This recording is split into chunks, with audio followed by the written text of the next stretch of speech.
നർമ്മദ ബച്ചാവോ ആന്തോളൻ എന്ന സംഘടന രൂപീകരിച്ചത് മേധാ പട്കർ. ഗുജറാത്തിലെ സർദാർ സരോവർ അണക്കെട്ടിനെതിരെയാണ് സംഘടന രൂപീകരിച്ചത്. ചിപ്കോ പ്രസ്ഥാനം ആരംഭിച്ചത് സുന്ദർലാൽ ബഹുഗുണ. വനമഹോത്സവം ആരംഭിച്ചത് KM മുൻഷി. വനമഹോത്സവം ആരംഭിച്ച വർഷം 1950. ഇന്ത്യയിൽ വന്യജീവി സംരക്ഷണ നിയമം നിലവിൽ വന്നത് 1972. ബൊട്ടാണിക്കൽ സർവേ ഓഫ് ഇന്ത്യയുടെ ആസ്ഥാനം കൊൽക്കത്ത. ഫോറസ്റ്റ് സർവേ ഓഫ് ഇന്ത്യയുടെ ആസ്ഥാനം ഡെറാഡൂൺ. ലോക വനദിനമായി ആചരിക്കുന്ന ദിവസം മാർച്ച് 21. ലോക പരിസ്ഥിതി ദിനമായി ആചരിക്കുന്ന ദിവസം ജൂൺ 5.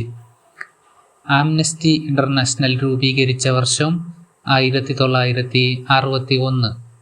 ആംനസ്റ്റി ഇന്റർനാഷണലിന്റെ സ്ഥാപകൻ പീറ്റർ ബെനൻസൺ.